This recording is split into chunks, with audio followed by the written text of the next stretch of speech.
Thân chào cả nhà, không nên xem chùa đâu đó. Nhớ đăng ký, like, comment để ủng hộ team nha. Giá cả thế giới giảm xuống 10 tỷ lần, chỉ có tiền riêng của tôi không bị ảnh hưởng. Ban đầu 8 triệu chiếc Lamborghini Big Bull, bây giờ chỉ cần 0,8 xu. Giá trị 30 triệu bảng Anh, Tôn Sen Oan Tinh, trang viên hàng đầu. Bây giờ 5 xu là có thể mua về nhà. Và thế là tôi trở thành người giàu nhất thế giới. Phát hiện hệ thống thành công tái sinh vật chủ. Kích hoạt hệ thống. Hệ thống giảm giá hay hệ thống đổi tiền? Chẳng lẽ là hệ thống giám bào hoặc hệ thống tu tiên? Xếp thứ 6 trong nhà. Bạn có thể gọi tôi là Lão Lục. Chức năng của tôi là giảm giá vật chất. Nói đơn giản là hệ thống thần hào. Đây là thế giới song song của sự mất giá vật chất. Chỉ có 2 cách để bạn quay lại thế giới này. Lão Lục không nói chuyện còn thở hổn hển. Bạn không nói thì tôi không hỏi. Nhìn cả hai. Một là tiêu hết tiền trong thời gian ngắn nhất, không được tiêu thụ. Thứ hai là tăng gấp đôi tài sản trong thời gian ngắn. Không thể dùng phương tiện không được dùng tiền. Và thời gian sử dụng càng ngắn. Đến lúc đó có thể mang về thời gian và không gian ban đầu càng nhiều của cải. Vậy còn dùng chọn không? Tốc độ kiếm tiền nào có kẻ thua cuộc đến nhanh hơn? Tất nhiên, chọn phương pháp đầu tiên. Chỉ cần liều mạng xây dựng đến chết. Cái gì đều được. Tôi quay tay lấy điện thoại ra, đã tải xuống một số nền tảng live stream. Lướt tiền trên nền tảng live stream. Đây là chuyện mà bất cứ người đàn ông nào cũng không thể cưỡng lại được. Nếu không nền tảng live stream sao có thể hát như vậy? Trước đây chỉ thấy những nhân vật chính trong tiểu thuyết. Đổ tiền, hát sub điên rồ. Không ngờ có một ngày vì thương gia, tôi cũng sẽ đi đến bước này. Số tài khoản bạn tự cho mình, đặt tên là đất rơi cặn bã. Đi bộ một lần, chứng minh bản thân trên thế giới này. Đẹp trai một lần. Sau đó bạn bắt đầu nạp tiền. Vâng, nhưng phát hiện ra số tiền tối đa là 100.000. Xác nửa tiếng đồng hồ, tay đều mỏi, mới xác được 20 triệu. Lần đầu tiên nạp tiền cho đến khi bạn muốn nôn. Xem lại số dư tin nhắn ngân hàng. Theo sau là một danh sách dài các bạn. Một làn sóng tuyệt vọng. Có phải là Sisokui chứ không? Nền tảng này của bạn, nạp tiền 100.000 là quá vất vả. Bạn có thể cho tôi một khoản tiền nạp được không? Điều chỉnh thành 100 triệu. Người này có bệnh không? Chắc là cảm xúc thất vọng, gọi điện thoại để có cảm giác tồn tại. Hắn tưởng là điện thoại quấy rối, nhưng với thái độ làm việc vượt qua, vẫn lịch sự nói: Thưa bạn, xin vui lòng cung cấp thông tin tài khoản của bạn. Tôi sẽ kiểm tra giúp bạn. Sau khi tôi báo cáo ID tài khoản, dịch vụ khách hàng nhìn vào lịch sử nạp tiền của tôi bị sốc, liên tục xác nhận mấy lần mới tỉnh lại. Trong vòng nửa giờ đã nạp tiền 200 lần. Tổng số tiền nạp lên tới 20 triệu đồng. Xin lỗi. Số tiền lớn như vậy của bạn, tôi không có quyền ở đây. Xin vui lòng đợi 2 phút. Tôi sẽ báo cáo với người quản lý. Quản lý không hổ thẹn là quản lý. Sau một cuộc trao đổi, lập tức yêu cầu nhà phát triển sửa đổi số tiền tối đa. Khi bạn quay lại giao diện nạp tiền một lần nữa, bạn thấy giới hạn tài khoản của mình hiển thị đã thay đổi từ 100.000 trước đó thành 1 tỷ. Làm như vậy là làm gì? Quản lý dịch vụ khách hàng này có thể đôi khi anh ấy thật ngọt ngào. Bạn lập tức nạp 100 triệu, sau đó bắt đầu tìm kiếm và diễn viên dẫn chương trình. Chẳng mấy chốc, một cô gái đã quyến rũ bạn. Cô trông cũng ngoài 20 tuổi. Thoạt nhìn có vẻ đẹp, nhưng không đặc biệt tuyệt vời. Chủ yếu là do nét mặt tinh tế đó làm cho người ta cảm thấy rất thoải mái. Xem phần giới thiệu trang chủ của Sister Zimmer. Trên đó viết là thơ cổ tranh. Vẫn là một người dẫn chương trình tài năng thực sự. Người trong phòng livestream cũng rất ít đáng thương. Nhưng thành thật mà nói, năm nay, những người có tài năng nhất định không thể trộn lẫn với những người cởi mở. Dù sao người ta cái gì cũng có thể nói chuyện. Điều này có nghĩa là nó có thể thu hút hầu hết khán giả nam. Người dẫn chương trình nói chuyện tốt, không hổ thẹn là đàn tranh cấp 10. Cảm ơn lời khen của anh trai đẹp trai. Người dẫn chương trình gặp nhau là duyên phận. Tài năng của bạn rất tốt. Tôi sẽ biến bạn thành chị gái của nền tảng đi. Nhìn thấy câu này trên màn hình công cộng, chỉ mỉm cười, không trả lời. Tôi làm Sister Zimmer cũng hơn 2 tháng rồi. Trên nền tảng này, một số người thích tìm những người dẫn chương trình nhỏ, vẽ bánh. Tôi đã gặp phải mấy lần thổi lên trời. Cuối cùng lại một cái cũng không thể thực hiện được. Vào lúc này, phòng livestream cái kia gọi là Phượng Vũ Cửu Thiên lập tức châm biếm. Một cái tiểu bạch hạo ca này khoe khoang đây. Tưởng người khác đều là kẻ ngốc dễ lừa sao? Đừng nói tặng người dẫn chương trình thành chị gái. Bạn phá vỡ bảng xếp hạng của tôi trước, sau đó thổi đi. Chính xác. Cho dù muốn lừa người dẫn chương trình, dù sao cũng hãy bày sức mạnh ra nói chuyện đi. Tôi mỉm cười, không đánh máy, mà là tìm thấy cái đắt nhất trong thanh quà tặng. Đó là một con tàu vũ trụ trị giá 8.888 nhân dân tệ. Con tàu này tốt. Tặng một cái là có thể bắt đầu biểu ngữ toàn bộ nền tảng. Nghĩa là tặng một. Toàn bộ nền tảng, trên tất cả các phòng livestream sẽ có một biểu ngữ tặng quà. Hiệu ứng cổng thông tin tảo bẹ. Chỉ cần nhấp vào biểu ngữ, bạn có thể vào phòng livestream của biểu ngữ. Sau đó, tôi bắt đầu phát cuồng lên tàu vũ trụ. Hiệu ứng đặc biệt của toàn bộ màn hình vẫn chưa ngừng, biểu ngữ trên đầu màn hình công cộng, từng cái một trôi dạt. Lúc đầu, những người dẫn chương trình và khán giả trên nền tảng đều không xếp hạng. Bạn ơi, có gì vậy? Mấy cái tàu vũ trụ chưa từng thấy qua. Lần trước tiểu thất, anh trai tôi đã cho tôi 66 cái trong một hơi thở. Một vài tàu vũ trụ cho neo lớn. Không có gì lạ, nhưng theo thời gian, các neo khác trên nền tảng và khán giả dần cảm thấy có gì đó không ổn. Toàn bộ biểu ngữ bị cái này gọi là bảnh bao đi một lần địa hào. Hợp đồng cũng vậy, một số người dẫn chương trình thông minh cũng nhận ra đây là sự trỗi dậy của đại ca mới. Nhanh chóng mở kèn chấm vất đến đây để theo dõi tình hình. Người dẫn chương trình ầu ầu sẽ rất phấn khích, cảm ơn tôi. Trong hơn 2 tháng bắt đầu live stream, số lượng người trực tuyến đồng thời trong phòng live stream chưa bao giờ vượt quá 20. Về cơ bản là đến rồi, sau đó rời đi ngay. Thỉnh thoảng một vài người hâm mộ giàu có hơn một chút cho tôi một món quà. Đây là lần đầu tiên phòng live stream náo nhiệt như vậy. Quả nhiên các vị tiền bối nói đúng, làm giàu còn phải dựa vào trời giáng thân hào. Phòng live stream này tình hình như thế nào? Mạnh như vậy, tiền như tiền xu. Tôi thực sự không biết gì về thế giới của bạo chúa địa phương, ngay cả khi mẹ bạn đang chơi hàng năm. Những người dẫn chương trình lớn đó cũng không quá như vậy sao? Điều này quá dữ dội. Cái này đã gửi gần 100 tàu vũ trụ rồi. Cái này bao nhiêu tiền? Tôi trông đẹp hơn người dẫn chương trình này. Cái đó cũng lớn hơn Peter Zimmer này. Tại sao tôi không thể chạm vào vị thần này? Đại ca muốn treo hàng không? Tôi có thể là linh vật của bạn. Bạn có thể để tôi ôm đùi không? Phòng live stream sẽ không thể kiểm soát được nữa. Che miệng lại, nước mắt tuôn rơi. Cảnh tượng trước mắt này hắn ngay cả nằm mơ cũng không dám nghĩ đến. Lúc này, khi tôi vẽ 2000 con tàu vũ trụ, cuối cùng cũng dừng lại bởi vì ngón tay tê một chút không nhúc nhích. Số người trong phòng live stream cũng tăng lên 200.000 người. Bình tĩnh lại tâm trạng một chút, nhút nhát hỏi anh trai đẹp trai trong phòng live stream có được không? Thêm thông tin liên lạc không? Nhưng đợi nửa ngày cũng không thấy tôi trả lời. Đóng băng rồi. Phòng live stream bùng nổ. Sau khi tôi lướt hơn 2000 chữ W cho người dẫn chương trình cô gái vốn dè dặt này, bạn chủ động yêu cầu thêm thông tin liên lạc của tôi. Anh trai đẹp trai, bạn có nghe thấy nói không? Chờ một lát vẫn không thấy phản hồi của tôi. Tình huống gì? Đại ca sau khi cho hàng ngàn, mang theo xe lửa chạy cả đêm. Mở mắt rồi, lần đầu tiên thấy anh trai chơi như vậy. Sau khi gửi xong thì người ta bỏ đi. Đây là sợ người dẫn chương trình dính vào mình sao? Nhìn thấy cái này, trong lòng xuất hiện một cảm giác ủy khuất. Chẳng lẽ hắn thật sự sợ tôi quấy rầy hắn sao? Nhưng mình thật sự không có ý đó. Điều này sẽ khiến trái tim bạn sau khi gửi cho tôi một cuộc trò chuyện lại vui lên tiếp tục live stream. Khán giả xem đại ca thần hào đi rồi, hầu hết mọi người bắt đầu rút lui, số lượng người trực tuyến bắt đầu giảm dần. Tối nay live stream này, trừ nền tảng và công đoàn, tôi đã kiếm được hơn 7 triệu. Ngoài ra còn tăng thêm hàng trăm nghìn người hâm mộ. Quan trọng nhất là danh tiếng của tôi hoàn toàn bắt đầu trên nền tảng. Mặc dù không thể vì live stream này, thật sự là một kiếp, nhưng đã là lối thoát rồi. Thoát khỏi phòng live stream, tôi chạy tay mở một cái 6 sao, phòng tổng thống của khách sạn, nằm trên chiếc giường lớn mềm mại của khách sạn, trong đầu bắt đầu lên kế hoạch thất bại nhanh chóng. Ngày mai trước tiên đi mua trận đấu cả đời, trang phục tỷ phú. Sau đó lấy một chiếc xe sang trọng, lại đến Lục Gia mua phòng. Bộ quy trình này xuống, chắc là có thể tốn rất nhiều tiền rồi. Tôi lấy điện thoại ra và bắt đầu xem xe. Tối nay xem giá trước nhé. Ngày mai đi thẳng đến cửa hàng 4AC. Tôi sẽ xem trực tiếp từ giá cao đến thấp. Mức giá này xếp hạng nhất. Đó là một chiếc xe thể thao tên là Loot, giá niêm yết hơn 20 triệu, nhìn từ ảnh là rất độc đoán. Nhưng đó là khung gầm, thấp quá. Ước tính qua một cái gờ giảm tốc cao hơn một chút cũng không đủ. Chiếc xe này tạm thời không xem xét trước. Sau khi mua nhà, có lẽ bạn có thể mua lại chiếc xe này. Khi đồ chơi được đặt trong nhà để xe. Chiếc xe thứ hai, nhìn vào hình ảnh tôi lập tức thốt ra dựa trên sự mỏng manh. Tôi quen thuộc với chiếc xe này, xe sang nổi tiếng của Lamborghini Big Bull. Khi nhìn thấy giá cao nhất chỉ có 10 triệu, tôi chán nản. Dù sao thì bạn cũng là chiếc xe thể thao hàng đầu, không thể bán đắt hơn. Giá bán hàng chục triệu cao nhất coi thường ai. Quên đi, rẻ như vậy, tạm thời không xem xét nữa. Chiếc thứ ba là Phantom cùng giá bán 10 triệu. Nhìn thấy chiếc xe này tôi không muốn đi thẳng qua.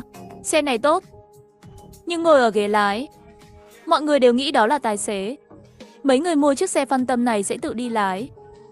Tôi không muốn bị coi là tài xế.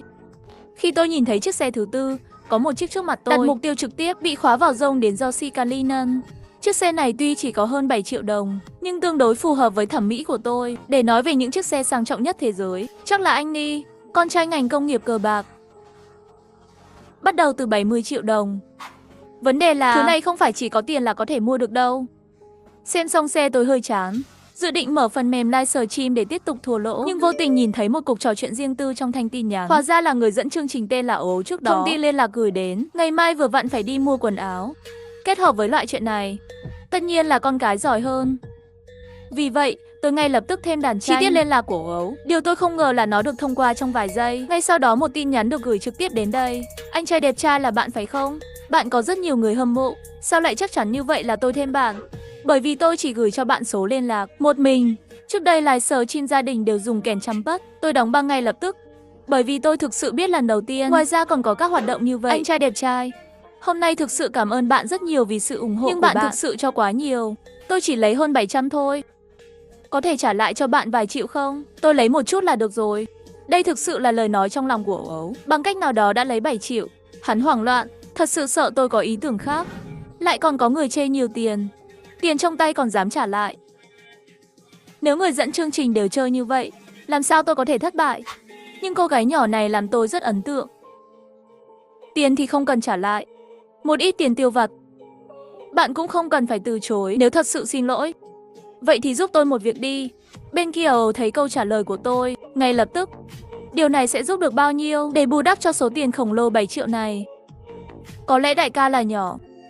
Thức dậy, giá cả thế giới giảm xuống 10 tỷ lần. Chỉ có tiền riêng của tôi không bị ảnh hưởng. Khoản thanh toán toàn cầu trị giá 1.489,2 tỷ đồng, tương đương với 148 nhân dân tệ. Khoản thanh toán trước của Trung Quốc trị giá 446,7 tỷ nhân dân tệ, tương đương với 44 đồng 6 xu 7. Và thế là tôi trở thành người giàu nhất thế giới.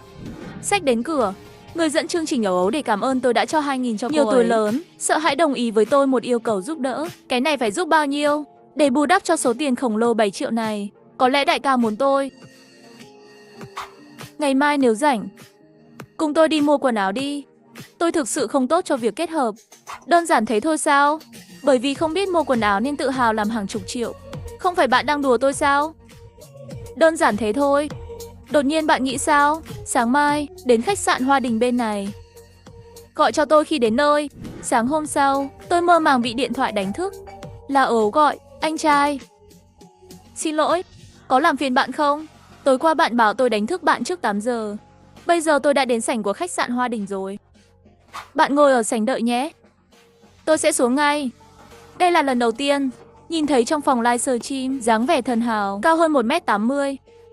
Thân hình, khuôn mặt thanh tú còn hơi đẹp trai, kiểu tóc sạch sẽ. Cả người đều hoàn hảo. Đó là chiếc áo này. Thảo nào đại ca bảo tôi đi giúp anh ấy chọn quần áo. Một ông trùm địa phương điên cuồng tặng đồ, trong thực tế lại mặc quần áo rẻ tiền như vậy. Hơn nữa phối hợp còn đơn điệu như vậy. Không xứng đáng với thân phận của hắn. Lần đầu tiên gặp riêng đại ca. Rõ ràng là hơi căng thẳng. Anh trai, giờ chúng ta đi à? Không, bạn đã ăn sáng chưa?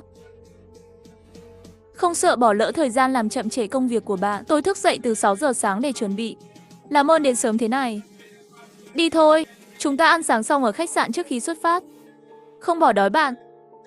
Chờ một chút, nếu lượng đường trong máu thấp và ngất xỉu, vậy tôi đuổi theo là xong rồi. Ăn sáng tại khách sạn. Chúng ta sẽ bắt taxi đến khu thương mại. Đến nơi rồi, trực tiếp tìm một nhà đi vào. Là hướng dẫn mua hàng của cửa hàng sang trọng, đã sớm luyện thành một đôi mắt lửa. Nhìn một cái là có thể đại khái trải ra tĩnh điện hai người giá này. Quần áo của người đàn ông này rõ ràng là hàng giá rẻ của một kho báu nào đó. Quần áo của người phụ nữ bên cạnh chất lượng đến mức vẫn được, nhưng cũng chỉ giới hạn là được. Cũng không phải là quần áo tên tuổi. Đơn hàng này chắc là đủ rồi. Hướng dẫn mua hàng khóc trong lòng, vẫn phải thành thật chào hỏi. Tôi đưa Ấu đến quận Nam Trang. Chuyện của chủ Ấu sẽ giao cho bạn. Tôi chịu trách nhiệm. Ấu gật đầu. Đây không phải là công việc tự mình đến đây sao? Cô ấy bắt đầu chọn cẩn thận trên kệ. Thỉnh thoảng tháo một bộ quần áo ra xem. Khi xem quần áo, cũng thuận tiện lặng lẽ liếc nhìn một cái nhãn trên. Chọn bất kỳ cái nào cũng phải bắt đầu với 4 chữ số. Một chiếc áo phông đơn giản. Tôi phải tự trả tiền thuê nhà ở Y Tá trong vài tháng. Đúng là một thương hiệu xa xỉ. Như vậy không có anh trai đẹp trai, tôi không có can đảm để vào. Tôi lợi dụng lúc Ấu đang chọn quần áo, ngồi trên ghế sofa trong cửa hàng, tìm kiếm cửa hàng dâu đến do C4AC gần nhất. Hơn nửa tiếng sau, quần áo và giày của anh trai đẹp trai giúp bạn kết hợp xong rồi. Bạn đến phòng thử đồ mặc vào, xem hiệu quả tổng thể như thế nào. Mặc dù những thứ này không phải mua cho mình, nhưng đây là lần đầu tiên của tôi, không cần phải xem xét giá thẻ treo. Trải nghiệm quét hàng tại thương hiệu xa xỉ này. Thế giới của người giàu thật sự quá hạnh phúc. Vài phút nữa, tôi đã thay bộ đồ đầu tiên, bước ra từ phòng thay đồ.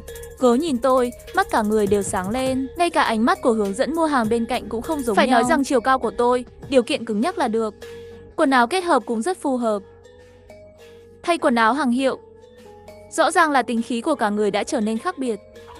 Trước đây tôi mặc bộ đồ đó, trong đám đông cảm giác như chỉ có một mình. Sau khi thay quần áo hàng hiệu, tôi cảm thấy thế giới này là của tôi. Quả nhiên là người đẹp vì lụa. Chất lượng quần áo và cách ăn mặc phù hợp thực sự có thể thay đổi hình ảnh của một người. Nhưng vấn đề, hai người nghèo này thật sự có thể mua được không? Bên trong bảo tàng Anh, Trung Quốc. Tôi đang ở đâu? Tôi muốn về nhà. Tiểu Ngọc Bình, bạn đã ngủ suốt 123 năm rồi. Đây là bảo tàng Anh. 100 năm trước thảm họa, một nhóm cướp đã đưa chúng tôi đến với hơn 23.000 cộng sự. Sinh sống cướp bóc đến đại dương xa quê hương vạn dặm. Bờ bên kia và dã man xếp chúng ta lại với nhau theo ý muốn. Chỉ trên chúng tôi, đánh dấu số lạnh. Tôi là một gian nhà lò. Những mẩu giấy vụn ẩn hiện khắp toàn thân tôi. Văn bản như băng vỡ. Từng mảnh. 1000 năm trước khi trời mưa. Được sinh ra trong ngọn lửa dữ dội. Tiếng chuông gió tinh tế sau khi nhiệt độ giảm dần. Là lời chào đầu tiên của tôi với thế giới này. Ý thức hỗn loạn. Sau hàng ngàn năm rửa trôi, cuối cùng rõ ràng. Vừa thức dậy dựa vào trí nhớ để chạy vào. Trong lòng luôn có một giọng nói đang gào thét. Tôi không thuộc về nơi này, ai có thể đưa tôi về nhà? Mặc dù mọi sự ủy khuất, cũng chỉ có thể cùng mấy thứ khác. Đồ sứ được nhét trong một cái tủ nhỏ trong suốt. Kho báu quốc gia Hoa Hạ. Đánh thức kỳ diệu tại bảo tàng. Tìm thấy mình ở nước ngoài. Âm mưu về nhà với bạn đồng hành. Nhưng bị mấy di tích văn hóa địa phương cười nhạo ngăn cản. Như sản phẩm bị lỗi do dân tộc tạo ra. Có thể xuất hiện trong bảo tàng của đế quốc. Là vinh dự của bạn, ngay cả khi bây giờ bạn có một chút thần thánh. Nếu muốn quay về, trước tiên hãy biến thành một đống mảnh vỡ rồi quay lại. Cũng không trách những tên cướp này kiêu ngạo. Trong hơn 100 năm bị cướp bóc, chúng ta là kẻ thù. Sống cuộc sống phụ thuộc vào người khác. Tôi và những người khác. Đồ sứ được nhét trong một cái tủ nhỏ trong suốt. Mặc dù bị sai, nhưng trong lòng tôi luôn có một giọng nói. Tiếp tục la hét. Tôi không thuộc về nơi này. Tôi phải về nhà. Khen ngợi kỳ lạ không ngừng, làm tôi cảm thấy vô cùng bất an. Trước khi chúng ta còn sống, những người đến và đi có màu da khác nhau, ngôn ngữ đa dạng, những ràng buộc tóc, mũi cao, người da trắng sâu sắc đặc biệt khiến tôi cảm thấy sợ hãi. Cuối cùng tôi, trước đây dừng chân hai cô gái Hoa Hạ tóc đen môi đỏ. Cô gái mặc đồ đẹp cắn răng, tay nắm chặt và lỏng lẻo với hàm răng. Thả ra. Bọn cướp người nước ngoài này chết tiệt thật. Ngực phập phồng. Thật là một phương ngữ Hoa Hạ đẹp. Bởi vì lịch sử nhục nhã đau đớn đó. Vì vậy, di tích văn hóa tốt nhất của Trung Quốc đều bị lạc ở nước ngoài. Hai chữ khuất nhục như sấm sét cả đời. Trí nhớ của Tiểu Ngọc. Tôi nhớ rồi. Chúng tôi là một nhóm trẻ em bị bọn cướp bắt cóc bán sang nước ngoài. Nhìn chằm chằm, từng mảnh ghép trở lại vị trí.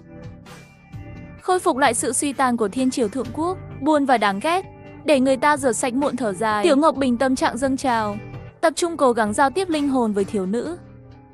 Xin hỏi bạn có thể đưa tôi về nhà không? Cô gái sắc mặt, trong mắt lóe lên mấy lần nghi ngờ. Đừng sợ, tôi là Thiên Thanh và Ngọc Hồ Xuân Bình trước mắt bạn. Cứ nhìn chằm chằm vào tôi sẽ cảm nhận được suy nghĩ của bạn. Bạn muốn về nhà không? Tôi rất muốn, tôi cũng muốn đưa các anh về. Đáng tiếc là tôi không làm được. Mặc dù hiện tại Hoa Hạ đã không còn là điểm yếu của 100 năm trước, nhưng tôi cũng không thể dùng tay không buộc đưa các bạn về trên lãnh thổ nước khác. Mặc dù đó là kết quả mong đợi, Tiểu Ngọc Bình vẫn không nhịn được. Vậy bạn có thể cho tôi biết, bây giờ Hoa Hạ trông như thế nào? Hoa Hạ thiếu nữ lập tức hai mắt ẩm ướt, vô số cảm xúc lẫn lộn với nhau. Chắc chắn rồi, tôi nhất định sẽ tìm cách đưa bạn về. Tôi coi ba đứa lớn trong ký túc xá như anh em. Họ xem tôi như một thằng ngốc, một bề mặt nhút nhát như chuột con. Thật ra là đệ nhất binh vương, thân thể yếu ớt Lão Tam. Thực ra là một dòng tuyệt vời. Lão tứ nghiện internet nặng, là một thiên tài phục vụ hiếm thấy trong 100 năm. Và tôi chỉ là một chàng trai bị chê là quá ngắn để chia tay. Vô tình thức tỉnh hệ thống thông tin chi tiết cấp thần thánh. Không chỉ có thể nhìn thấu thân phận thật sự của người khác, vẫn có thể đọc được hắn. Lời tường thuật nội tâm của chúng tôi. 3 người tiện tay là có thể lấy hàng chục triệu. Giả vờ nghèo trước mặt tôi. Lục Bị. Chúng ta mấy học sinh đặc biệt nghèo. Gây quỹ mời anh ta ăn cơm đi. Tháng này tôi giảm cân. Đây là tiền ăn của tôi. Vậy tháng này tôi không hẹn hò trực tuyến nữa. Đây là toàn bộ tiền online của tôi. 32 tệ 7 xu 6 đều là dạy ố xì cơ. Xem tôi làm thế nào để các bạn tự báo cáo mình. Các anh em, tôi biết các bạn đều là những người nghèo. Cho nên đừng mời tôi đi ăn cơm. Ngoài ra, 2 ngày nữa tôi sẽ bỏ học. Về nhà thì có khoai lang ăn không hết. Nghe được 3 chữ bỏ học, đại nhân bất ngờ. Cho dù bị Lục Bị đánh trúng cũng không đến mức bỏ học. Tôi cũng không muốn bỏ học. Nhưng nhà tôi nghèo quá. Chỉ có thể bỏ học sớm để đến nhà máy đóng ốc vít. Đừng như vậy, bạn cần bao nhiêu tiền? Anh trai đến giúp bạn giải quyết. Đúng vậy, bạn nói số. Chia ra dự kiến đề cập một nhóm. Vậy thì nửa triệu. Không ngờ chỉ có 500.000. Làm cho người anh em tốt của tôi khó khăn như vậy. Có vẻ như bình thường tôi không quan tâm đủ đến anh ấy. Tôi phải trả hơn 10 triệu cho một lần đi khám. Chỉ cần 500.000 thôi. Lần sau lại đi khám. Chuyển tiền trực tiếp vào tài khoản của anh trai tôi. Xem ra lát nữa phải liên lạc với gia đình một chút. Cũng trách tôi bình thường tiêu tiền quá xa hoa. Nếu không mở hậu cung trên mạng, trong tay hẳn là còn 5 triệu tiền tiêu vặt. Đủ để cứu anh trai tôi 10 lần. Mặc dù trong lòng họ đều tràn đầy sự quan tâm đối với tôi. Nhưng làm thế nào để cảm thấy điều này giống như đang khoe khoang. Lão Tứ đã trốn một bên rồi. Lén dùng điện thoại di động liên hệ với gia đình để gửi tiền. Bạn nộp đơn xin bỏ học mà không có gì chứ. Có lẽ ngày mai chuyện này sẽ có chuyển biến tốt hơn. Nghe Lão Tứ nói vậy, Lão Tam và Lão Tứ cũng điên cuồng đồng ý. Chia tay mặc dù miệng thẳng thắn đồng ý, nhưng trong lòng lại đang đoán ngày mai mấy đứa lớn này sẽ dùng gì, cách nào để gửi tiền. Sáng hôm sau, trước cổng trường có một người lạ mặt ngồi xổm tách ra. Hồi lâu rồi cẩn thận hỏi: Bạn là Thúy Thúy phải không? Phân Phân tùy ý gật đầu. Người kia lại trực tiếp lăn xuống người ngột ngạt. Tôi đã tìm thấy bạn. Năm đó ông nội của bạn trở về làng, chữa khỏi bệnh nan y của vợ tôi. Điều này mới làm cho quê của nhà tôi có thể tiếp tục. Nửa triệu này là một chút tôn trọng của tôi. Bạn nhất định phải nhận. Nhìn thấy xung quanh đã có người ném ánh mắt quái dị, Phân Phân đành phải tiếp nhận. Thủ đoạn này chắc chắn là do tay Lão Tam Hoa Dương. Có lẽ người thật là một trong những bệnh nhân của anh ta. Phân Phân vừa một mặt bịt kín đi vào lớp học. Đột nhiên có một vài cảnh sát đến. Xin hỏi bạn học Phân Phân là học trong lớp này phải không? Phân Phân sợ đến mức gần như không khóc. Tôi cũng không ăn. Sao còn dùng chú cảnh sát đến nhà? Cảm ơn các bạn học đã can đảm làm việc ngày hôm qua. Hỗ trợ quân đội của chúng tôi bắt được một đặc vụ cấp VC. Đây là tiền thưởng cho hành động can đảm. Xin vui lòng nhận, có phải nhầm không? Hôm qua tôi rõ ràng không làm gì cả. Không nhầm. Hôm qua bạn tiện tay ném một cái chai rượu, đánh bắt tỉnh điệp viên giấu trong bụi cây. Chúng tôi mới có thể bắt được hắn. Xem ra thật sự là thủ đoạn của lão nhị. Phương pháp này đều có thể nghĩ ra. Thật sự ngưỡng mộ. Phân Phân vui vẻ nhận tiền thưởng và chụp ảnh với một số nhân viên thực thi pháp luật. Tôi muốn tận dụng cơ hội này. Hãy để họ tự báo cáo danh tính. Không ngờ lão nhị và lão tam lại không bị lộ. Cũng không biết lão tứ sẽ nghĩ ra biện pháp gì. Sau khi Phân Phân vừa rời khỏi lớp học, tìm thấy cửa, có mấy người đeo kính râm. Đại hán đã đợi rất lâu rồi. Phân Phân. Nhưng tôi không phủ nhận. Đứng yên tại chỗ. Cuối cùng cũng tìm thấy bạn rồi. Mấy trăm năm trước, hai nhà tổ tiên chúng ta từng thế trước mặt quan nhị gia. Con cháu, danh dự và nhục nhã, nhưng trăm năm trước, nhưng không biết vì sao đột nhiên mất liên lạc. Đây là quà của anh trai tặng bạn. Nhanh chóng nhận thẻ ngân hàng. Sau đó để lại cho người đàn ông đầu chọc một bóng lưng đẹp trai. Đi thôi, thằng ngốc này. Ngay cả kết nghĩa mấy trăm năm trước cũng có thể nghĩ ra được. Vẫn là anh em. Nói chuyện tình yêu vớ vẩn gì. Trở về phòng ngủ, Phân Phân giả vờ vô cùng phấn khích. Các bạn, tôi có một tin tức lớn cho các bạn. Nghe nói có tin tốt. Ba người lớn đều thúc giục. Bạn đừng có úp mở nữa, nói nhanh lên đi. Tin tốt là gì? Trước tiên hãy xem suy nghĩ bên trong của họ lúc này. Thì ra đám lão lúc này đều đang tự đưa tiền cho mình. Cách thức ngược lại. Hôm nay tôi gặp được quý nhân, có rất nhiều tiền. Vấn đề tiền bạc đã được giải quyết. Các bạn, tôi chính thức tuyên bố tôi không cần phải bỏ học. Mọi người đầu tiên hơi sửng sốt, sau đó nước mắt trào ra. Điều này có thật không? Phân Phân, điều này thật tuyệt vời. Rốt cuộc là loại người cao quý nào? Thật là tốt bụng. Ba người các bạn cứ khen đi. Tôi sẽ không nói hôm nay gặp ba nhóm người tặng tiền. Như vậy chắc chắn sẽ khiến ba anh em nghi ngờ. Mặc dù đã biết thân phận thật sự của họ, nhưng tôi vẫn muốn gặp họ. Cách giấu nhau. Lúc này mọi người đến quán bar ăn mừng. Vừa tìm xong chỗ ngồi, lại phát hiện ngoài cửa có một đôi cẩu nam nữ đi vào. Nhị ca, tôi có uống quá nhiều không? Bạn nghĩ sao? Cô gái đó giống như bạn gái cũ của Phân Phân. Tô Thiến Thiến, cho tôi xem. Thật sự, vốn là một ngày vui vẻ gặp được cô ta rồi.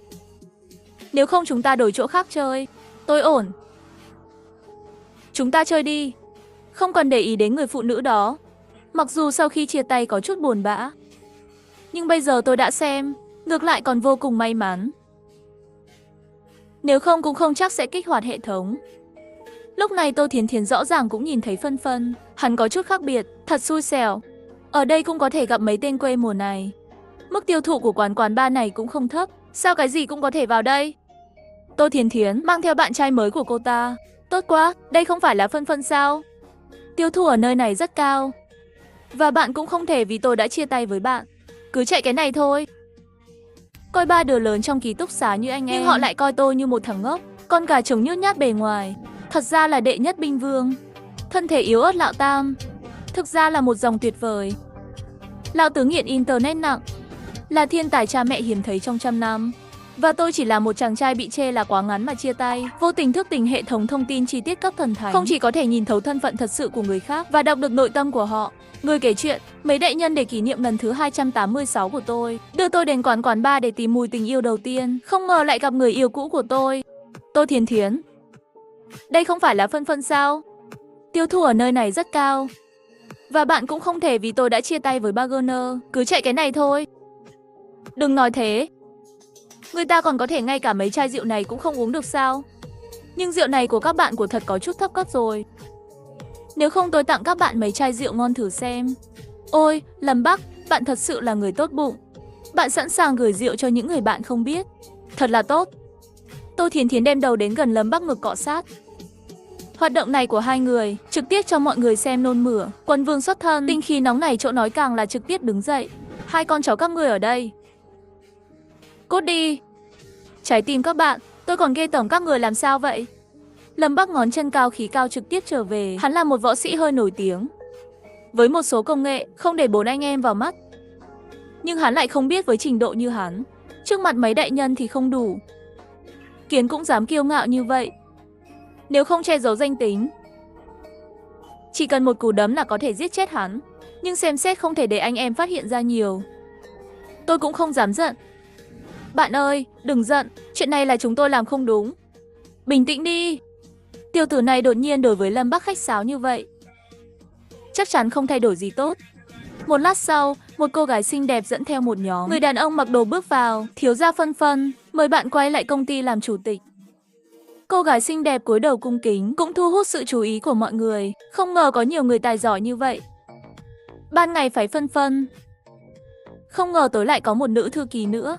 Vẻ đẹp của cô ta thậm chí còn hơn hàng chục Tô Thiến Thiến. Và tình hình hiện tại, có phải là đáy kinh doanh chào đón sự trở lại của quý ông kinh doanh, mà một bên chỉ muốn tất cả Lão Tứ, trên mặt lại lộ ra nụ cười khống chế. Thiếu gia Phân Phân, cha bạn là nhà buôn đồ cổ lớn nhất nước. Bây giờ ông ấy đã nghỉ hưu, còn phải chuyển hàng tỷ tài sản thương mại đế quốc giao phó cho bạn, xin bạn thừa kế. Nói xong nữ thư ký cung kính chờ đợi trả lời, xin thiếu gia Phân Phân thừa kế. Với giọng nói của người phụ nữ, phía sau đám đông, đại hán mặc đồ tây và giày da cũng quỳ một đầu gối, mà một bên lão nhị Lão Tam mặt lộ ra kích động. Sắc mặt, muốn về thừa kế gia sản, khu vực kinh doanh với hàng tỷ tài sản. Tình huống này là gì? Sau đó Sở Ngôn và Hoa Dương hai người phân công lao động rõ ràng. Một người chịu trách nhiệm chụp ảnh, người kia phụ trách ghi hình, rồi gửi đến diễn đàn trường của Đại học Thanh Bắc. Và một tiêu đề cực kỳ hấp dẫn. Hành 6 phạm tội, cậu bé nghèo tiết lộ danh tính thật sau khi chia tay. Nếu là người thừa kế đề chế kinh doanh tỷ, một bên Lâm Bắc và Tô Thiến Thiến sớm đã nhìn ngơ rồi. Không thể nào. Chắc các bạn đang diễn. Các vệ sĩ mặc vesti và giày da bên cạnh không phải là người ăn chay, trực tiếp ấn Lâm Bắc xuống đất trà sát. Thiến Thiến nhìn thấy tình huống này cũng không dám tiếp tục nói nhiều, mà Phân Phân lại giả vờ như vẻ mặt ngạc nhiên. Chẳng lẽ tôi thực sự là người thừa kế giàu có? Tất nhiên là thật. Chủ nhân, sau khi bạn trở lại nhóm với chúng tôi, bắt đầu thủ tục bàn giao. Đi thôi, thiếu gia Phân Phân. Các anh em đi với bạn. Ba đại nhân, xem náo nhiệt không sợ chuyện lớn biểu tình. Và thế là tôi bước ra ngoài trong đám đông. Tô Thiến Thiến và Lâm Bắc lại lặng lẽ đi theo phía sau. Theo hướng dẫn chính thức, thư ký trực tiếp đến trước mặt chiếc Faji của Lâm Bắc. Loại xe thấp nhất này cũng xứng đáng đỗ ở cửa quán bar. Ngăn cản người khác đỗ xe, trực tiếp đập vỡ đi. Một đám mây mồ hôi, trực tiếp biến Faji của Lâm Bắc thành xe rác.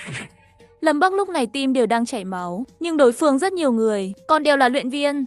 Hắn cũng dám tức giận không dám nói. Ngay lúc này, 4 chiếc cầu Nixit cực kỳ rực rỡ chạy. Đây là cầu Nixit trên thế giới không quá 10 chiếc. Phân Phân có khả năng lấy được 4 cái. Lâm Bắc và Tô Thiến Thiến hung hăng đứng tại chỗ, nhìn chúng tôi lên xe. Thiến Thiến lại nhìn linh hồn vô cùng thất vọng bên cạnh. Một cảm giác hối hận dâng lên trong lòng. Rõ ràng có cơ hội làm bà nội trợ giàu có, nhưng sự khác biệt là cánh tay lỡ mãi mãi. Lúc này trên xe mấy người đang thảo luận. Điện thoại di động của Sở Mật Vụ đột nhiên đổ chuông. Đã xóa rồi, thiếu gia đã trở lại tập đoàn rồi. Vậy ai ở trong xe của chúng ta? Một cơn gió lạnh trôi dạt. Chúng tôi bị đặt ở ngã tư cạnh trường. Cái này gọi là gì vậy? Cái này đều có thể nhận sai. Tưởng ông chủ đứng lên rồi. Không ngờ đây lại là một trận phản lấy nhà. Lại có vẻ đắc ý, như thể đang vui mừng vì anh ấy đã nghĩ ra một kế hoạch tuyệt vời như vậy. Lúc này điện thoại di động chia tay đột nhiên vang lên chia tay.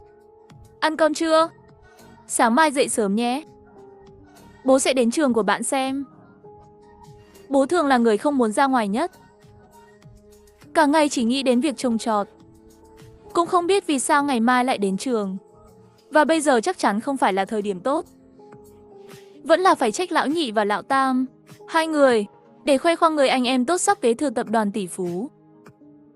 Tôi đã gửi phô dâm đi gửi lại. Ngay cả cũng được coi là vốn phô trương. Khoảnh khắc sự việc khiến tôi bùng nổ ở trường học cũng trở thành tồn tại không ai biết. Và thân phận bố tôi đương nhiên cũng thành ông trùm thương mại. Ngày hôm sau, đến ga xe lửa sớm để gặp bố. Không lâu sau một ông chú trung niên mang theo bao tải từ nhà ga. Tôi đã gặp bố tôi, người đã đến từ xa. Phân Phân đau lòng không ngừng. Khi bố tôi đến gần, Phân Phân cũng nhìn thấy thông tin cụ thể của ông ta. Sau đó đứng tại chỗ ánh mắt có chút ngẩn người. Nhận dạng bề mặt. Chú nông dân trung thực. Giấu thân phận người giàu nhất nước. Người đứng đầu công ty bất động sản lớn nhất trong nước. Đã tặng đồ trang trí kho báu quốc gia ở nước ngoài cho quốc gia. Sau khi nhìn thấy tin nhắn của bố, Phân Phân lập tức cảm thấy toàn bộ người đều lộn xộn. Bình thường một xu được chia thành hai nửa. Là người giàu nhất nước. Tôi coi ba đại nhân trong ký túc xá như anh em. Họ xem tôi như một thằng ngốc, một bề mặt nhút nhát như chuột con. Thật ra là đệ nhất binh vương. Thân thể yếu ớt lão tam. Trên thực tế là một dòng tuyệt vời sở hữu. Nghiêm trọng Vương Dĩnh lão tứ là một thiên tài phục vụ hiếm thấy trong 100 năm. Và tôi chỉ là một chàng trai bị chê là quá ngắn mà chia tay. Vô tình thức tỉnh hệ thống thông tin chi tiết cấp thần thánh. Không chỉ có thể nhìn thấu thân phận thật sự của người khác, và có thể đọc được nội tâm của họ. Hôm nay bố tôi từ làng đến thăm tôi. Hệ thống cho thấy ông ta là người giàu nhất nước. Người bố rẻ tiền này khiến tôi trở thành kẻ nghèo khổ trong 18 năm. Tự ti. Liên tiếp khoe khoang 10 trai. Ngay cả bố cũng bị thao tác của tôi nhìn ngu ngốc. Đúng lúc hắn muốn hỏi nguyên nhân, ngoài cửa lại đi vào mấy người. Nghe chưa? Có một người siêu giàu ẩn giấu ở trường chúng tôi. Hôm qua còn thừa kế tập đoàn tỷ của gia đình. Như vậy, cụ thể tôi cũng không rõ lắm. Trên phô dâm có ảnh. Xem người đó có chết không? Lần này chúng ta gặp người thật rồi. Không ngờ thiếu gia Phân Phân còn rất giản dị. Ở với bác nông dân giản dị. Hai người hào hứng đi về phía chúng tôi. Thiếu gia, bạn đánh cô gái ham tiền. Sướng quá nhỉ, thật tuyệt vời. Bây giờ chắc chắn sẽ sạch sẽ. Học sinh nói chuyện trông có vẻ sùng bái. Tôi chỉ mỉm cười thôi, nhưng không phủ nhận. Sau đó xin chữ ký của tôi rồi mới rời đi. Tuy nhiên, thao tác này khiến bố hơi dữ dội. Sau khi mấy người đi, ông vội vàng hỏi con trai. Cái quái gì thế này? Con đã chia tay với Thiến Thiến chưa? Và tại sao họ lại gọi con là thiếu gia Phân Phân? Tôi không vội trả lời. Thay vào đó, tôi đã kiểm tra suy nghĩ bên trong của ông ấy. Chẳng lẽ thân phận người giàu nhất của tôi bị lộ sao? Không thể nào. Làm sao tôi có thể bị phát hiện khi tôi giấu kín như vậy? Nhưng chia tay cũng là chuyện tốt. Không trải qua một chút khó khăn, làm sao có thể kế thừa gia nghiệp tốt hơn? Giả vờ nghèo là đúng. Nhìn thấy hoạt động nội tâm của bố, tâm lý Phân Phân hoàn toàn sụp đổ. Nhưng lúc này, sự chú ý của anh ấy không còn dành cho bố nữa. Bây giờ điều quan trọng là phải giải quyết vấn đề trên diễn đàn. Nghèo, tiểu tử biến thành tỷ phú kinh doanh. Người thừa kế, 4 chiếc cầu Nixit cực kỳ sang trọng đánh mặt điên cuồng. Cha nữ tình yêu bị phơi bày như vậy không có gì che giấu. Cuộc sống học đường sau này sẽ bị ảnh hưởng rất lớn. Có lẽ thân phận thật của tôi cũng sẽ bị lột ra. Như vậy sau này làm sao ở trước mặt các huynh đệ? Cài đặt trước. Trở lại ký túc xá, Phân Phân nhanh chóng liên hệ với trường và yêu cầu xóa nội dung trên diễn đàn. Sau đó lại gửi một bài làm rõ. Ai biết vừa gửi đi, bình luận bên dưới đã bùng nổ rồi. Thiếu gia Phân Phân, tôi tin bạn là người bình thường, nhưng bạn có thể để tôi ở trong nhóm của bạn sau khi tốt nghiệp. Làm bảo vệ à? Trưởng làng. Tôi sinh ra không có sức đề kháng với người bình thường. Đây là số điện thoại của tôi, nhớ gọi cho tôi. Xem bình luận trên phô dâm, tôi chỉ cảm thấy da đầu tê dại. Rõ ràng là một bài làm rõ. Làm thế nào để trở thành kính vỡ? Với đồng nghiệp này, trong điện thoại di động riêng có tin nhắn từ Tô Thiến Thiến. Bạn có thể tha thứ cho tôi không? Lúc đó tôi thực sự bị ám ảnh. Về phần tên cặn bã Lâm Bắc kia, hôm qua tôi đã chia tay với anh ấy rồi. Tôi có đặt phòng ở khách sạn gần trường. Tôi tin bạn sẽ đến tìm tôi. Chờ bạn, nhìn thấy tin nhắn tổng hợp này, tôi cảm thấy buồn nôn. Lúc đó thật là quỷ ám. Làm sao có thể thích loại cặn bã này? Thật là trùng hợp, Lâm Bắc kia cũng vừa vặn gửi thư xin lỗi. Tôi là Lâm Bắc. Hôm qua đắc tội với bạn, thật xin lỗi. Còn xin ngài đại nhân có rất nhiều giơ tay cao quý. Về phần Thiến Thiến, tôi lập tức chia tay với cô ta. Tôi thực sự không thích hai người chút nào, không có xương sống. Phân Phân gửi tin nhắn cho Thiến Thiến đã được chuyển đến Lâm Bắc. Họ sẽ gặp nhau ở khách sạn. Không biết sẽ phát ra loại tia lửa gì. Ngày hôm sau tôi định đi mua sắm ở trung tâm mua sắm, nhưng trên đường đột nhiên gặp phải một kẻ tâm thần. Tiểu huynh đệ, tôi thấy thiên đình của bạn đầy đủ. Là thiên tài không hai của võ đạo giới. Tôi có mấy cuốn sách võ lâm ở đây. Sau khi sửa, có thể làm cho bạn trở thành võ lâm đại tông sư. Chưa đợi tôi từ chối, này, nhân viên y tế có chút ngượng ngùng nói với tôi, xin lỗi, thật xin lỗi. Đây là bệnh nhân trong bệnh viện tâm thần của chúng tôi. Một người không cẩn thận, ông ta chạy ra ngoài, xin đừng phiền. Nhân viên y tế nói xong sẽ đưa ông già đi. Nhưng tôi nhìn ông già thì đột nhiên bị mù. Trương Chỉ Vĩ bề ngoài thân phận là bệnh nhân tâm thần nặng. Thân phận thật sự là một thế hệ trên núi Long Hổ. Sư hạ quốc đệ nhất cường giả. Chuyến này chỉ vì xuống núi tìm người có duyên truyền thụ công pháp. Không. Năm nay tùy tiện xuất hiện một người bệnh tâm thần. Tất cả đều có hai danh tính. Thế giới này có chuyện gì vậy? Trương Chỉ Vĩ nếu có thâm ý cười với tôi, búp bê nhỏ. Tôi sẽ quay lại tìm bạn. Đến lúc đó tôi sẽ truyền cho bạn võ lâm bí tịch. Đám đông người xem lập tức cười ha hả. Không ai tin những gì ông ta nói. Nhân viên y tế chạy tới nhanh chóng đưa người đi. Căn bản là không cho Trương Chỉ Vĩ cơ hội phản ứng. Trở lại ký túc xá, tôi lập tức lên mạng tìm kiếm Hạ Long Hổ Sơn. Ai ngờ chỉ có thể tìm thấy một danh lam thắng cảnh đẹp. Thông tin về Trương Chỉ Vĩ lại không có chút nào. Chỉ biết hắn là Long Hổ Sơn nhậm chức lão thiên sư. Không có gì, tôi dần dần ngủ thiếp đi. Nhưng khi tôi mở mắt ra một lần nữa, tôi lại bối rối. Bên cạnh mình có nhiều người hơn. Vãi trưởng âm mưu chống lại tôi vào nửa đêm. Tôi đã báo cảnh sát. Con trai, tôi đã nói rồi. Tôi sẽ đến tìm bạn. Thì ra là ông già gặp ban ngày. Nhưng ký túc xá của chúng tôi là tầng 7. Làm sao bạn lên được đây? Chiều cao này.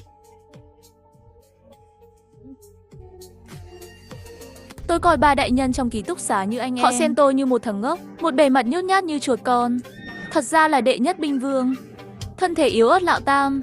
Thực ra là một dòng tuyệt vời. Lão tứ nghiện internet nặng. Là một thiên tài phục vụ hiếm thấy trong 100 năm. Và tôi chỉ là một chàng trai bị chê là quá ngắn mà chia tay. Vô tình thức tỉnh hệ thống thông tin chi tiết. Không chỉ có thể nhìn thấu thân phận thật sự của người khác, nhưng cũng có thể lấy đi lời kể bên trong của họ. Chính xác, khi tôi chuẩn bị đi ngủ, không ngờ lại đột nhiên bò lên đầu giường của tôi. Là ai? Tôi đã báo cảnh sát. Con trai, tôi đã nói là sẽ tới tìm bạn. Hóa ra là người tôi gặp trên đường phố vào ban ngày. Ông già tâm thần muốn dạy tôi võ lâm tuyệt học. Nhưng ký túc xá của chúng tôi là tầng 7. Làm sao bạn lên được đây? Chiều cao này là chuyện nhỏ. Nếu bạn muốn giỏi như tôi, nhanh chóng tôn tôi làm thầy. Tên này chắc là điên rồi. Có lẽ tôi muốn trở thành Long Ngạo Thiên trong tiểu thuyết. Tôi có thể truyền bí tịch võ công đã mất từ lâu của bạn. Không ai có thể học ngoại trừ chúng tôi. Xem lão già này hình như có chút gì đó. Tôi gật đầu nghi ngờ. Nhanh chóng thay rượu bằng trà. Trương Chỉ Vĩ tiện tay sờ xương của tôi. Bây giờ xương của bạn hơi cứng. Tôi phải giúp bạn di chuyển lại. Lát nữa tôi sẽ giao bí quyết cho bạn. Bạn học kỹ năng cơ bản trước. Chờ một thời gian nữa chị gái bạn đến đây. Không biết thì hỏi cô ta. Chị gái không chỉ có năng khiếu cao và thành thạo nghệ thuật. Điều quan trọng là cô ấy có thân hình rất tốt. Lúc này tôi ngồi thẳng trên giường, hai chân khoanh lại. Sau một thời gian, tôi cảm thấy đau khắp người. Xương phát ra âm thanh rõ ràng. Một lát sau, lại sảng khoái. Sư phụ thật là ngầu. Chỉ có nghề này thôi trong cả nước và trên toàn thế giới. Trương Chỉ Vĩ sắc mặt một màu đen. Cậu bé này. Ông già dặn tôi vài câu, rồi vứt bí mật lại đây. Sau đó, người đàn ông đã nhảy ra khỏi cửa sổ. Có thang máy không đi, nhưng lại nhảy từ tầng 7 xuống. Sư phụ đúng là thần nhân. Sáng hôm sau, hai đại nhân trong ký túc xá vẫn đang ngủ say. Lão Tứ lại cầm điện thoại phấn khích xông vào. Nhanh xem điểm tham quan. Nhìn vào diễn đàn khuôn viên trường trên màn hình. Sốc. Ngày xưa đôi tình nhân ngọt ngào đánh nhau ở khách sạn. Nhân vật chính là bạn gái cũ Thiến Thiến với bạn trai hiện tại Lâm Bắc. Hai người đánh nhau ở khách sạn. Diễn đàn cũng bùng nổ rồi. Đây không phải là cặp đôi ngọt ngào nổi tiếng sao? Làm thế nào để đến khách sạn? Chắc không phải là Lâm Bắc thân thể không được sao? Cũng không phải là không thể. Nhìn xem Thiến Thiến tức giận thế nào. Rõ ràng là vì những điều này. Ai có thể nghĩ Lâm Bắc cờ bụng 8 múi lại yếu đuối như vậy. Tô Thiến Thiến chắc cũng rất buồn. Thật không dễ dàng leo lên cửa giàu, nhưng lại phát hiện bạn trai không tốt. Bạn có thể đừng nói lung tung nữa không? Đột nhiên một người tự xưng là anh em nhà Lâm Bắc xuất hiện. Hình nền của Tô Thiến Thiến bề ngoài chia tay với nhau. Sau lưng còn đi khách sạn với tên tiểu tặc kia. Gặp gỡ, lúc mở cửa, Tô Thiến Thiến đều đang gọi tên Phân Phân. Vẫn mặc bộ đồ thủy thủ của cặp đôi. Nhìn thấy một ngụm nước ở đây phun ra, chuyện này trên phố dâm càng ngày càng nóng. Ảnh hưởng nghiêm trọng đến hình ảnh của trường. Thiến Thiến và tôi cũng được gọi đến văn phòng. Thiến Thiến, bạn có phải là hai chân trên hai chiếc thuyền không? Trông cô bé ngoan đấy. Làm thế nào để làm một điều như vậy? Cô ta khóc. Cực lực phủ nhận Lâm Bắc, cảm thấy xấu hổ, vẫn chưa đến. Giáo viên cũng không mong đợi kết luận, chỉ có thể bảo cô ta sau này chú ý một chút. Ra khỏi cửa, cô ta vẫn khóc, còn vẻ mặt ủy khuất nhìn tôi. Trước đây nếu cô ấy khóc như vậy chắc chắn tôi sẽ rất đau lòng. Nhưng bây giờ tôi chỉ cảm thấy cô ấy xứng đáng với điều đó. Lão đại, đừng quan tâm, chúng ta về đi. Lão Tứ sợ tôi mềm lòng, nhanh chóng kéo tôi đi. Anh ngờ Tô Thiến Thiến thấy tôi không an ủi cô ấy mà rời đi, trực tiếp tức giận. Phân Phân bạn dám đi thì bạn toi rồi. Nhưng tôi không để ý đến cô ta, con tưởng bố là cừu lược sao. Ngày hôm sau, diễn đàn trường lại truyền đến một tin tức bùng nổ. Tân binh võ đạo nước ngoài bị người vô danh bại. Chỉ thấy một tên tóc vàng bị đánh như đầu heo. Và người kia tôi luôn cảm thấy rất quen thuộc. Mê mông, nhìn kỹ xem, đây không phải là Lão Tứ sao? Tiểu Hoàng Mao và Lão Tứ này là võ đạo xã. Nghe nói nhà họ mở võ quán ở nước ngoài. Bình thường lỗ mũi hướng lên trời thích giả vờ. Bây giờ bị Lão Tứ giáo dục một trận dã thuyền giải tức. Nhìn thấy Lão Tứ xuất hiện ánh đèn sân khấu lớn như vậy, chuẩn bị về ký túc xá hại hắn vài trận, nhưng vừa đến cửa lại nghe thấy tiếng Lão Tứ khóc lóc. Lúc này trên người Lão Tứ đầy vết thương. Lão Nhị và Lão Tam đang cho anh ta uống thuốc. Cái quái gì thế này? Không sao đâu, lúc ra ngoài không cẩn thận vứt dao. Bạn là một kẻ ngốc. Rơi từ tầng 18 à? Rơi mạnh như vậy, tôi thấy video của bạn trên phô dâm rồi. Không phải bạn đã lạm dụng người khác sao? Làm thế nào mà bạn bị thương? Thôi nào. Có một người tên là Tôn. Như một người nước ngoài. Mang theo cảm giác thành tựu vượt trội của riêng bạn. Cả ngày coi thường người dân, chế nhạo người dân. Thấy trên võ đài chẳng qua là cháu của tôi. Hắn đã gọi 10 mấy người đưa tôi. Lão Tứ mặc dù chiến lược kinh khủng như vậy, nhưng để che giấu danh tính, cũng không thể giữ sự thật. Dù sao nằm trước mặt anh em bại lộ thân phận, chỉ có thể chịu khó. Sau khi nghe xong bài giảng của Lão Tứ, nhiệt độ trong ký túc xá giảm xuống 10 độ. Mấy đại nhân bề mặt bình tĩnh, trong lòng lại sớm có tính toán. Quân vương Sở Ngôn, người bên dưới hình như đã phát minh ra kinh kịch mới, còn có thể khiến người ta luôn chịu được xương hình cung. Nếu không để cho Tôn tận hưởng trước đi. Hoa Dương, tôi cho họ một loại thuốc bất lực. Hay là một lúc tặng hắn nửa thân. Nếu không trực tiếp thay đổi trái tim cho anh ta đi. Tôi nghe xong nội tâm họ hoàn toàn không nói nên lời. Không hổ thẹn là quân vương tuyến đầu. Nói tàn nhẫn hay là các bạn tàn nhẫn, nhưng tôi cũng là người có hệ thống. Đương nhiên cũng không thể tụt lại hai phía đại sau. Nhân lúc này, một nụ cười tà ác cũng đã treo đến khóe miệng tôi. Tôi coi ba đại nhân trong ký túc xá như anh em, nhưng họ lại coi tôi như một chiếc lá ngu ngốc, con gà trống nhút nhát bề ngoài. Thật ra là đệ nhất binh vương, thân thể yếu ớt Lão Tam, thực ra là một dòng tuyệt vời. Lao Tứ có vương dĩnh nặng, là một thiên tài phục vụ hiếm thấy trong 100 năm. Và tôi chỉ là một chàng trai bị chê là quá ngắn để chia tay. Vô tình thức tỉnh hệ thống thông tin chi tiết, không chỉ có thể nhìn thấu thân phận thật sự của người khác, nhưng cũng có thể lấy được lời kể bên trong của họ, mà lại truyền cảm hứng thiên tài ký túc xá Lão Tứ, để che giấu danh tính. Cho dù bị mấy người đánh cũng không đánh trả. Chúng tôi thấy anh em bị đánh, trong lòng cũng có ý nghĩ trả thù. Bây giờ tôi có phước lành của hệ thống, tự nhiên cũng không muốn tụt hậu. Tôi dựa vào hệ thống tặng không bao giờ quên, nhưng bí mật Long Hồ Sơn do sư phụ bệnh thần kinh đó tặng. Buổi tối liền lén đến rừng nhỏ tu luyện. Long Hồ Sơn công pháp loại thứ nhất là khinh công, loại thứ hai là hô hấp pháp phụ trợ tu luyện. Cách cuối cùng là cách nhanh nhất, gọi là Long Hổ trang phục tập luyện, là khả năng chống đánh của bản thân. Chỉ cần tiểu thành là có thể bất khả xâm phạm, nhưng muốn đạt được thành công nhỏ, cách nhanh nhất là thúc đẩy. Vì vậy, khi người quản lý đi ra ngoài vào nửa đêm để tôi thấy một anh chàng tinh thần trong bộ đồ ngủ. Nửa đêm. Ôi, lần này lại điên rồi. Nhưng thân hình còn lạ lắm.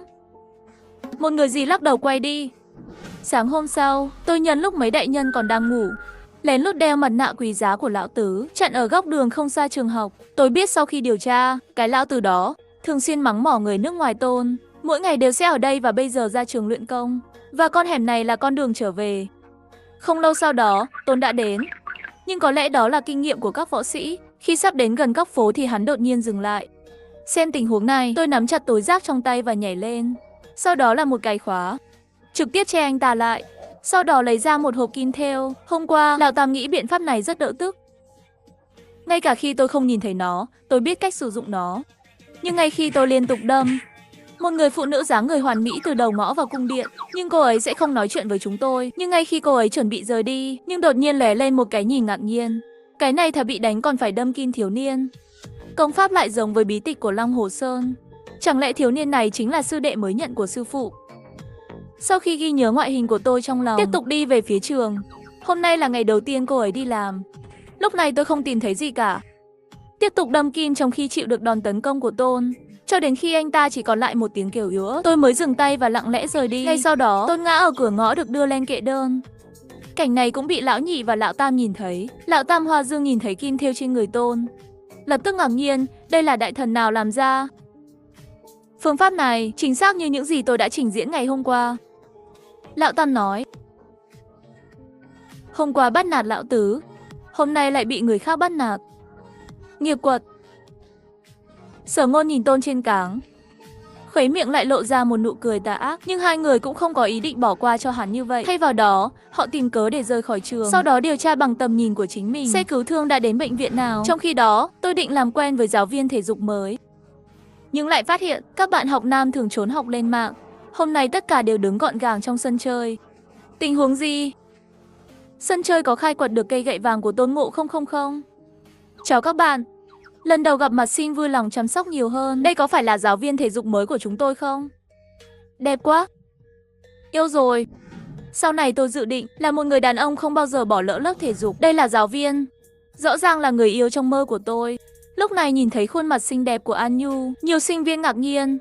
Ngay cả tôi đại soái tốt nghiệp bắt đầu nhíu mày. Ai ngờ An Nhu lại trực tiếp mỉm cười với tôi. Tôi lập tức đóng băng.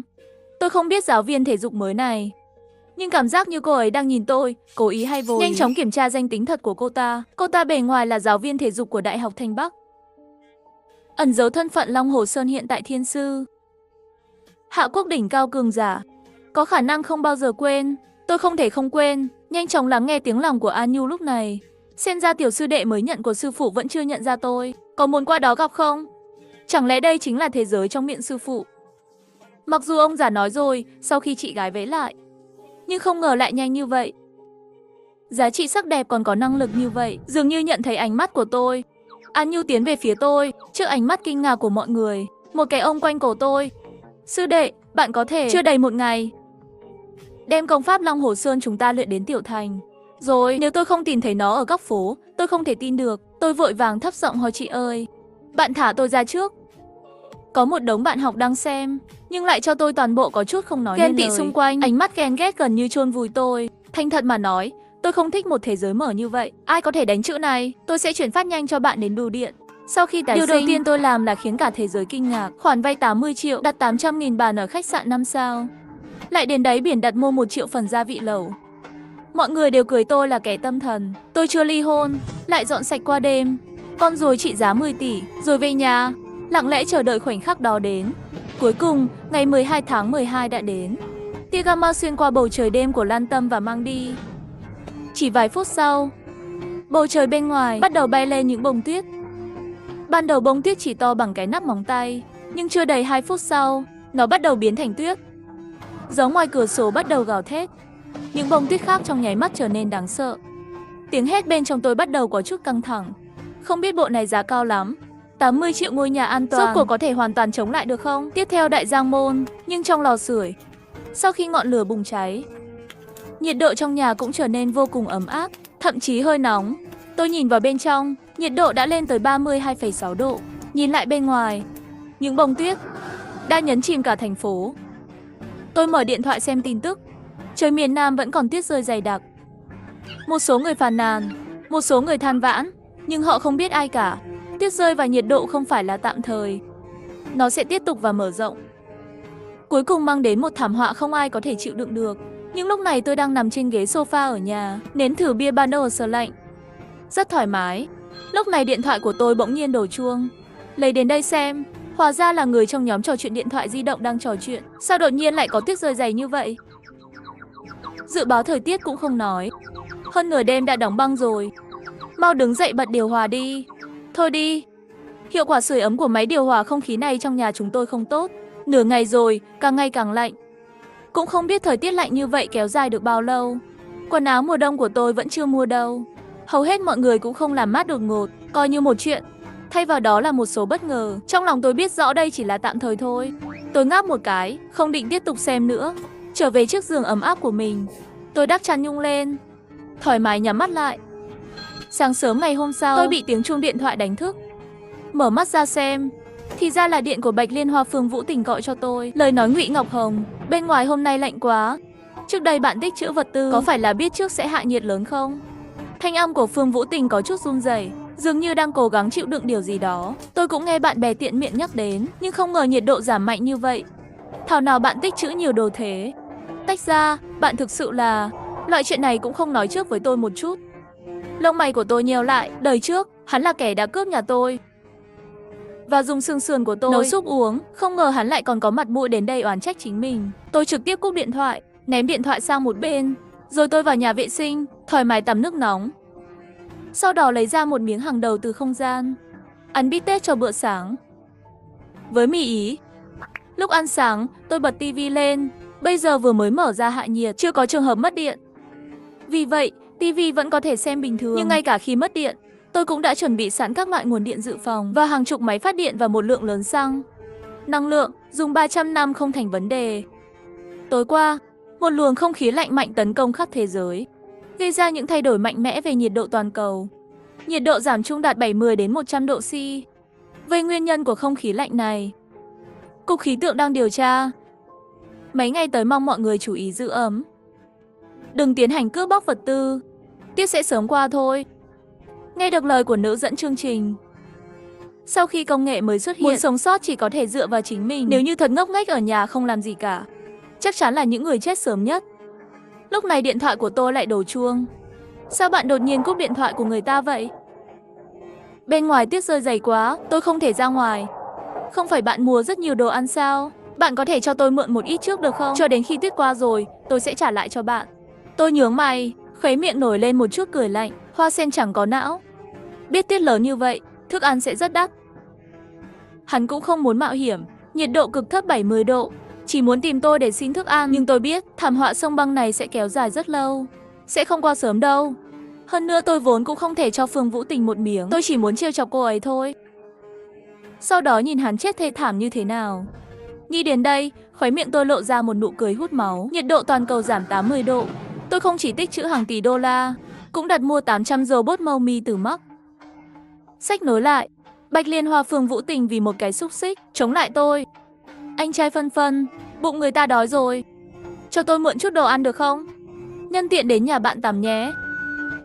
Phương Vũ Tình cảm thấy mình ám chỉ đã rất rõ ràng rồi. Nhưng tôi cau mày. Đời trước chính là cái này. Cô ta đã lấy hết đồ của tôi và nấu súp với xương sườn của tôi. Bây giờ tôi chỉ muốn trêu chọc cô ta, sau đó nhìn hắn chết thê thảm như thế nào. Nghĩ đến đây, miệng tôi lộ ra một nụ cười hút máu. Bạn nói sớm đi, đồ dự trữ ở nhà tôi gần như đã ăn hết rồi. Nhìn miếng bít tết vừa được chiên sáng nay.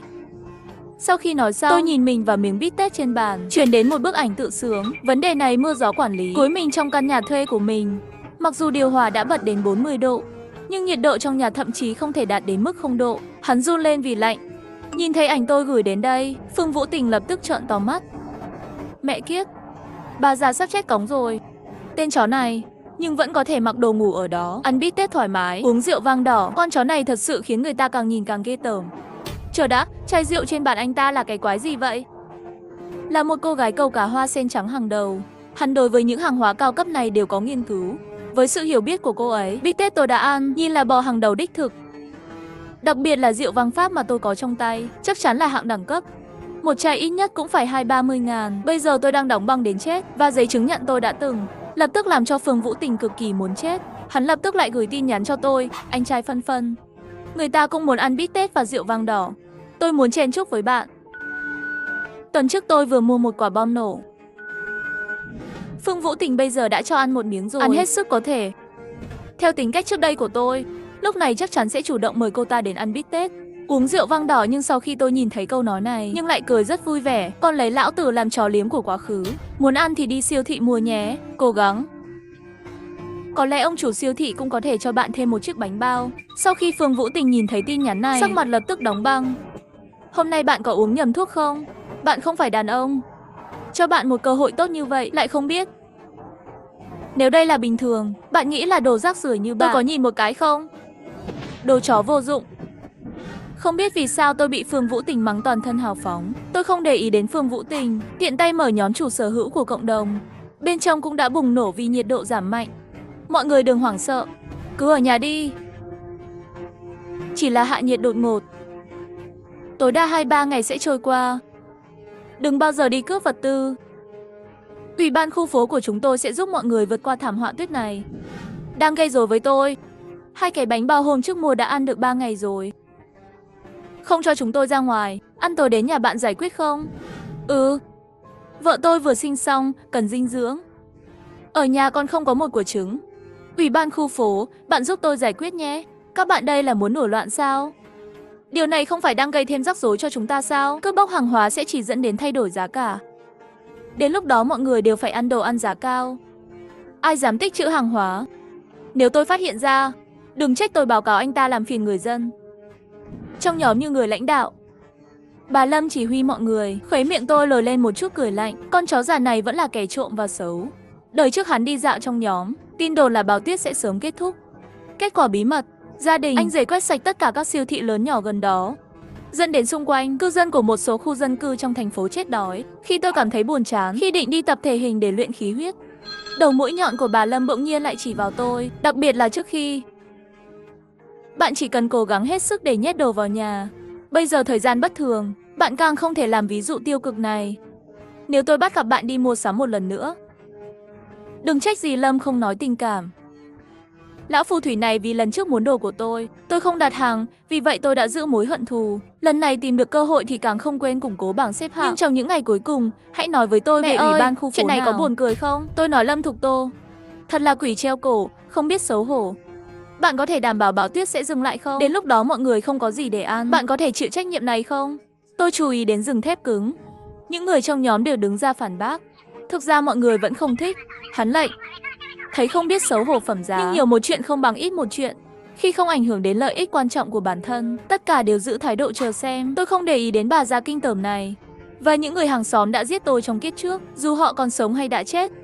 Dù sao, tôi đã quyết định sẽ tiếp tục làm điều đó. Người khác đều chịu đựng cuộc sống bị đóng băng, tôi còn thoải mái hơn cả thiên đường. Có rất nhiều nhiên liệu trong nhà, đủ để cho tôi cả nhà quanh năm giữ trên đỉnh ngang thoải mái nhất. Tôi bước vào phòng thi đấu điện tử của mình. Có rất nhiều trò chơi trong khu vực thiết bị điện tử, máy và 3 loại trò chơi. Ở đây không cần phải nghĩ đến công việc và trí tuệ thế gian. Cuộc sống như vậy, thậm chí còn tốt hơn trước ngày tận thế. Nhưng mông tôi vẫn chưa ngồi vững, điện thoại lại nhớ ra. Bây giờ các con đường bên ngoài đều bị tuyết dày phong tỏa. Bạn mang theo dụng cụ để giúp quét tuyết. Tôi nhìn ra ngoài cửa sổ, tuyết dày đã gần như bị chôn vùi ở tầng 2,5 rồi. Lão tặc này phá chuyện. Ngày tận thế đến, các loại thiên tai lần lượt đến. Ở tận thế sinh từ 2,5 năm tôi tái sinh trở về. Tích trữ hàng triệu tấn vật tư và tập hợp một đội để tạo ra một căn cứ an toàn. Lần này sẽ là trận chiến săn bắn đầu tiên của chúng ta. Mọi người cố lên. Một cái bán lẻ có thể đổi 100 giá trị đóng góp. Mọi người có thể mượn chút vũ khí ở bên tôi trước. Đến lúc đó dùng giá trị đóng góp là được rồi. Đại ca, ngành tăng cường thể chất có thể mượn được không? Tất nhiên, ngoại trừ bỏ chạy đều được. Nhưng mỗi người chỉ có thể mượn 2 thứ. Mọi người đều phấn khích. Bắt đầu tìm tôi đổi hàng. Không một lát, tất cả đều có một vũ khí và một chai. Chất lỏng tăng cường và uống chất lỏng tăng cường lần đầu tiên. Tô Vân Phi cất kính viễn vọng đi, nói, Lạc Tuyết đại ca, trên đồi đối diện có động tĩnh. Vậy đi thôi. Tiếp theo, cấp 1 sẽ được giao cho bạn, cấp 2 đón tôi xử lý là được. Trong nháy mắt, chúng tôi đến bên cạnh cơ thể của 3 cửa hàng. Tôi lấy chiếc xe siêu pháo đài ra và nói, ở lại với tôi. Không đúng, bạn sẽ trốn trong xe của pháo đài ngay lập tức. Những người còn lại tự do di chuyển, nếu bị thương nhớ quay lại điều trị ngay lập tức. Mọi người vào đi, tôi lại phải trốn trong xe. Chỉ yên tâm ở bên cạnh Lạc Tuyết đại ca đi. Nếu sau này tôi bị thương, không biết tìm ai để chữa. Này, bạn thiếu miệng xui quá. Không ai cả, có việc rồi. Mọi người đi kiếm tiền đóng góp đi. Họ chia thành 2 nhóm nhỏ và bắt đầu hành động. Linh thú cấp 3 thu hút về cơ bản đều là 1. Linh thú ấp 2. Vì vậy, tôi không lo lắng về việc mọi người gặp nguy hiểm. Cấp 1 về cơ bản vẫn chưa đến gần bên tôi. Nó đã được dọn dẹp bởi đội. Và thỉnh thoảng một vài linh thú. Cũng chỉ là tặng lõi thôi. Chúng tôi đã dọn dẹp như thế này cả ngày lẫn đêm. Cuối cùng dọn dẹp xong rồi. Lần này chúng tôi thu hoạch tổng cộng rồi 487 lõi năng lượng bậc nhất, 33 lõi bậc 2. Mọi người vất vả rồi. Giờ về căn cứ đi.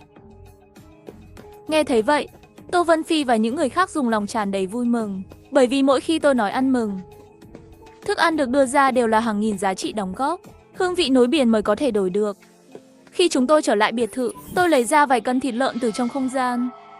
Mấy cân gà, ngoài ra còn có các loại hải sản và rau củ để lá ngâm chờ người lấy đi nấu ăn.